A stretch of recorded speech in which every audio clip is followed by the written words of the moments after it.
the offer still stands. You get on my 6-month daily program and you win Wimbledon. No chance. Easy. I'm not living like that. No way. Come on, man. No way. Welcome to Hana Kuma's Good Trouble. It's no surprise I've been known for getting in a bit of trouble right here on this court, but trouble can be a good thing. I've been able to take those lessons and use them for good with my new show at Hana Kuma, Good Trouble with Nick Kyrgios. My next guest is a champion who really needs no intro. Just Google tennis GOAT. Joker's got all the world #1 records. Save some accolades for the rest of us, Novak. Mate, come take a seat.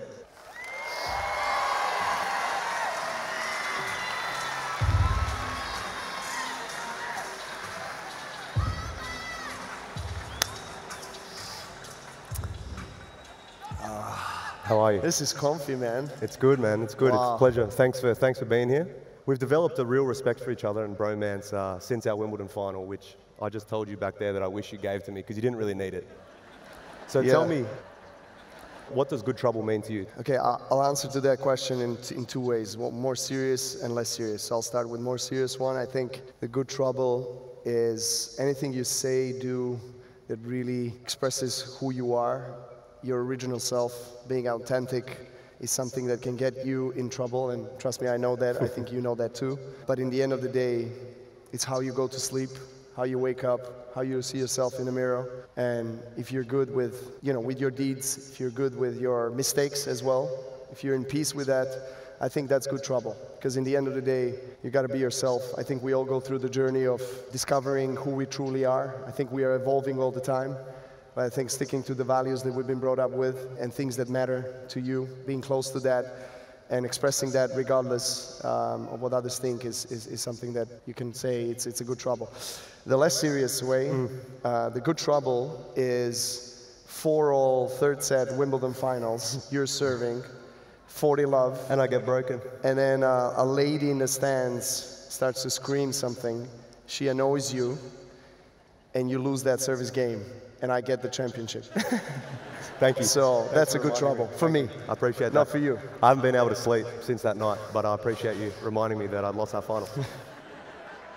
So I asked Instagram this morning, obviously it's a bit of hype around our show and, you being here, and they asked a question from the fans. I'll start there. And they said, how did you guys actually bury the hatchet? Because there was a bit of, turmoil. I always thought you were a gun tennis player. And, how did we actually get over that and now we've become friends? I don't know what I have done to cause that kind of behavior yours towards me, but it was interesting to follow that for a couple of years. And it was part of me, it was like, don't answer, don't even get involved. I was just luring you in. I was just bringing you in. He was like, you were pushing all the buttons, man. Like you were like, and then I thought to myself, well, I really want to speak to him because I don't know, like, what have I done? So then, 2 years ago, what happened here in Australia for me. I don't want to go back, but, we had a tough time,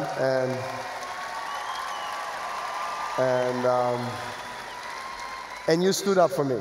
That was a big surprise. You were one of the very few colleagues that stood up, that used his platform, used his voice, to support me, and that's something that I'll never forget. And since that moment, our relationship's gotten better. I'll always be there for you, Novak.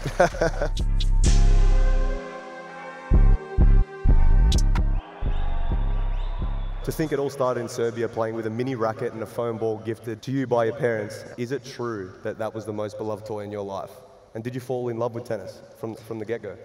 I did. I was 4 or 5 years old, coming from a war-torn country at that time.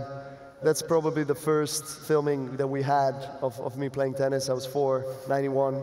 That was at a mountain called Kopaonik in Serbia, south of Serbia. That's where my parents used to own the restaurant. We spent a lot of time in that mountain, and they had 3 tennis courts. And so the workers were, seeing me on the fence, hanging on the fence, being curious of what's going on. And they were like, why don't you bring us a beer, and in return, we'll let you do the courts with us. So that's what happened. I was bringing them water and beers, And from that moment onwards, you know, I was bragging to my parents every single day, you gotta buy me a racket, I wanna play tennis, and that's how the love affair started, really. So, you know, I think that the upbringing that you have, the connection to your roots, to the culture, to the tradition, to where you come from, I know you are a very strong advocate of that. I think it's so important to maintain that connection with your family, with people that have sacrificed so much in their lives to allow you to live your dream and being appreciative of everything that you have. For me, it was completely different. I looked at the videos of you just then, and I was about triple your size at that age. I was a big kid, hated exercise, and my mum kind of dragged me down to the tennis courts and was like, you're going to play. And I hated it. I was crying the whole session. I was like, sometimes how I carry on out here is exactly how I was back as a kid. I hated it. I was like, get me off the court, I want to play. And you know, I've just had a hate and love relationship the whole time, and I guess that's the difference between a Grand Slam champion like yourself and someone like me, but hopefully I'll get there one day. The offer still stands. You get on my 6-month routine program, daily program, and you win Wimbledon. No chance. Easy. I'm not living like that. No way. Come on, man. No way. No way. So I've always wanted to ask you this, because this is you know, I feel like you and I can relate in the sense that, you know, the media hasn't always backed us, hasn't always been nice to us. And I looked at how you performed last year in Australia, and I feel like you really fed off that kind of energy, you know, being painted as not the good guy. How do you feed off that energy? Does it drive you more than being the favorite? Do you like being that person to just ruin someone's day and come out there and win the match? You know, it really depends. People think that I thrive on that energy when somebody doesn't like me, or, you know, I'm facing adversity on and off the court. Over the years, I've learned the lessons in a hard way, in a way. I like sometimes when you respond to every article that you read, or every single comment, or every single, I don't know, statement that somebody makes of you, it's not gonna get you far. You know, it's only gonna get you out of the comfort zone. It's only gonna piss you off. And I don't wanna live in that kind of emotion, you know what I mean? Like, you know, sometimes you need to be, I guess, woken up. Sometimes you need to be shaken up to get the best out of yourself. But most of the time, I really want to enjoy life. You know, I want to have a good relationship with people. I really care about this sport. I care about playing in front of people and making, hopefully, people happy with my tennis. And you know, that's what it's all about.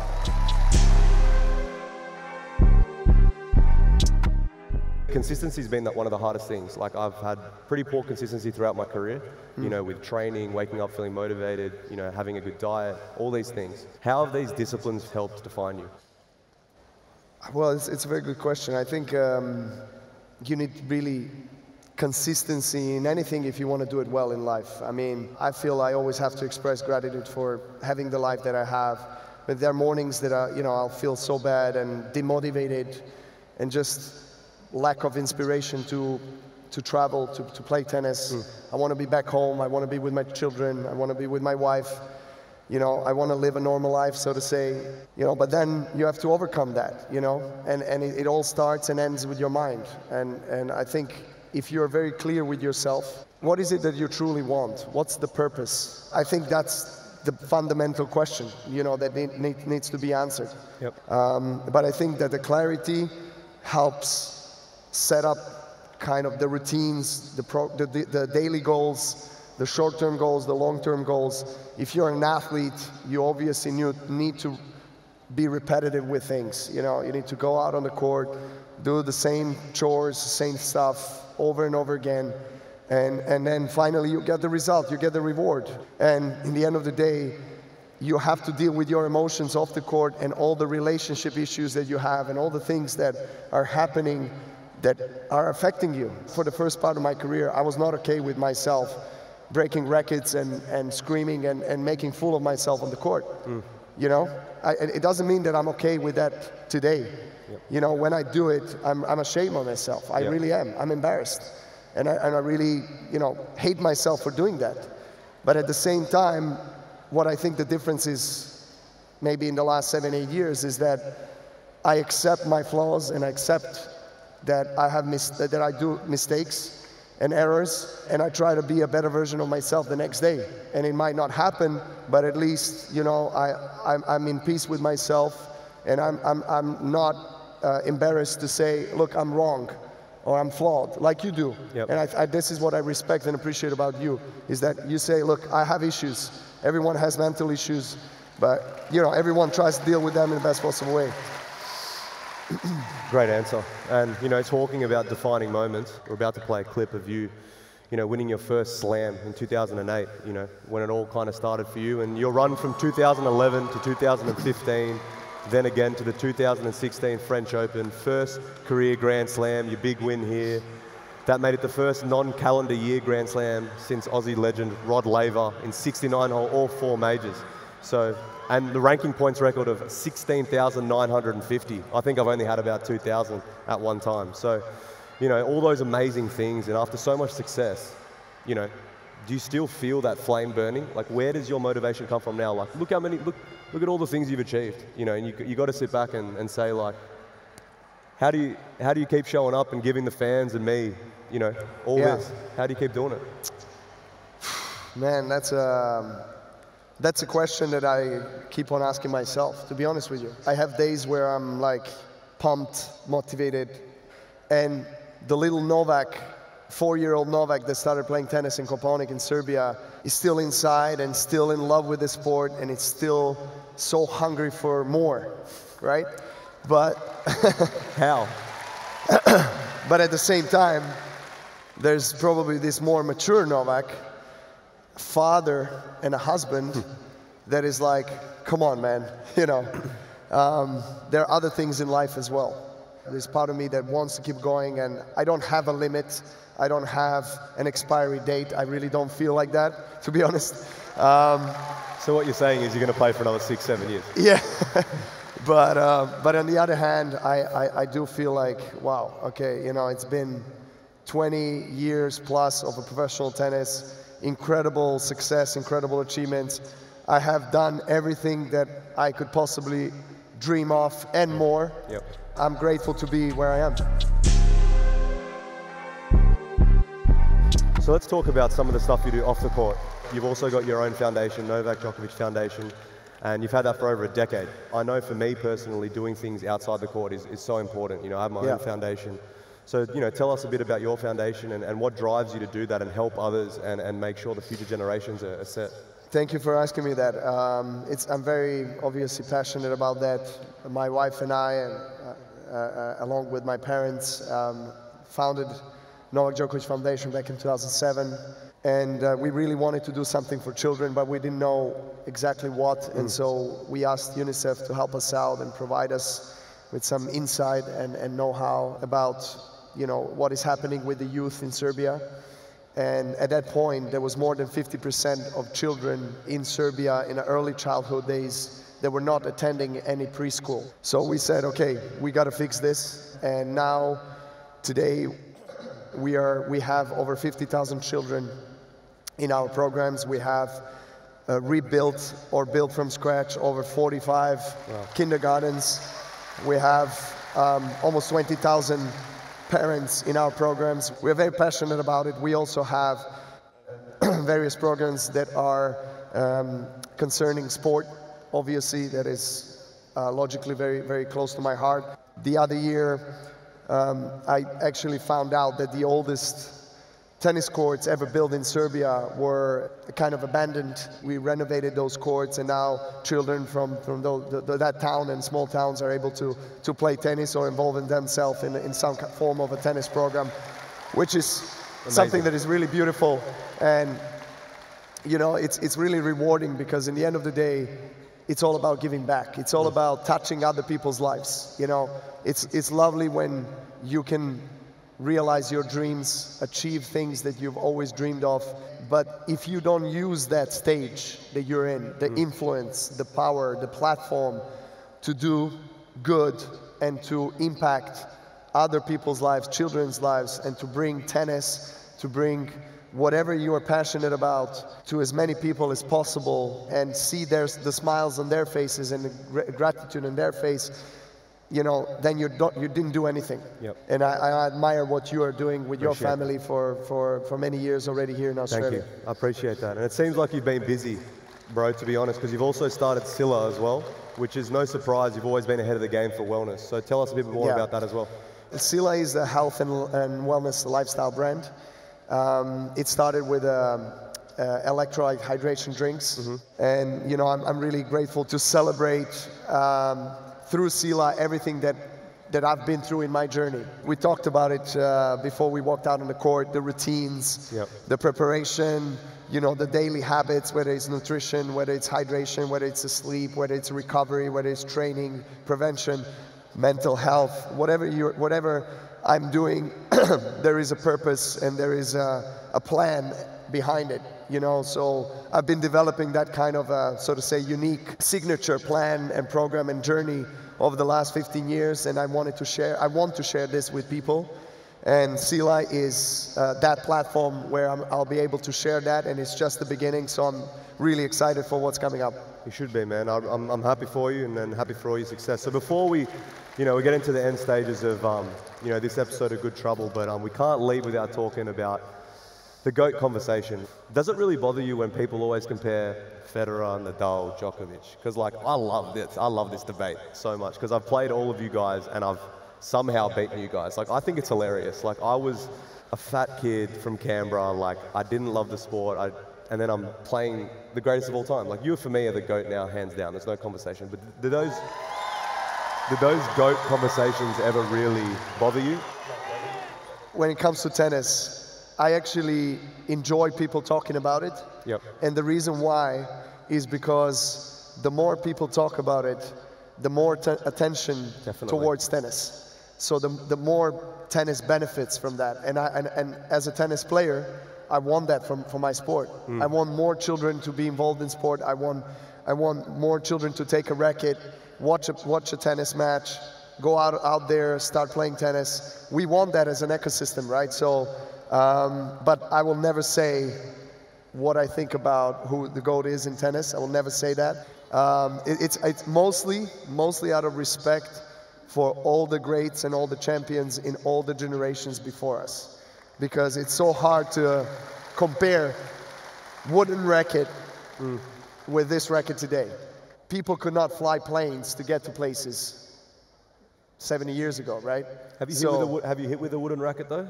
It's pretty easy. I did. I mean, it's pretty easy. I mean, I was still serving like 210. You can serve with a frying pan and you would still serve aces, man. So who's your basketball GOAT?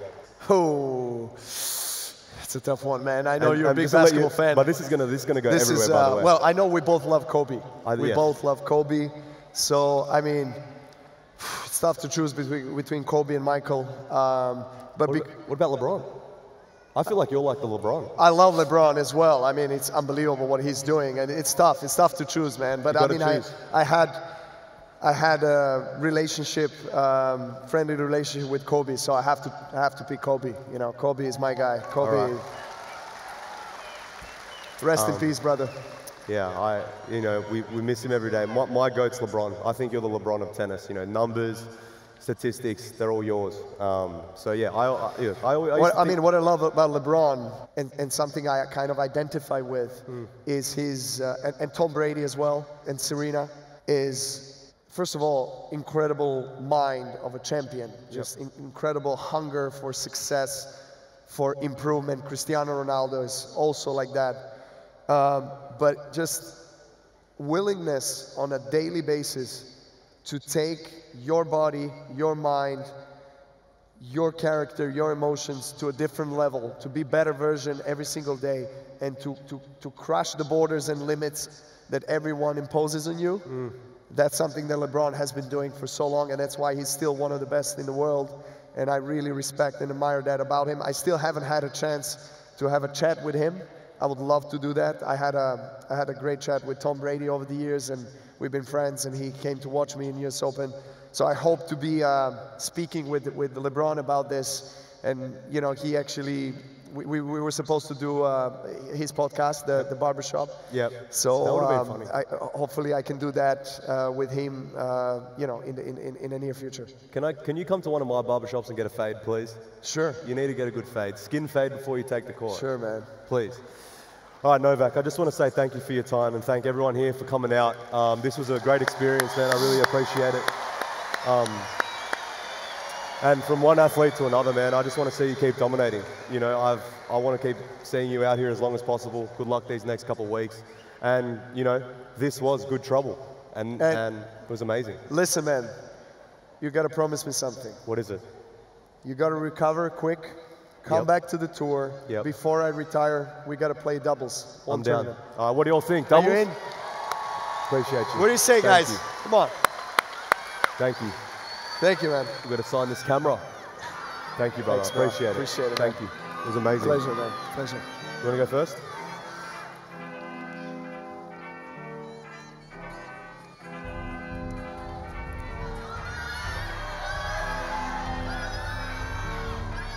Appreciate it. One photo? Thank you. Yeah, man, for sure.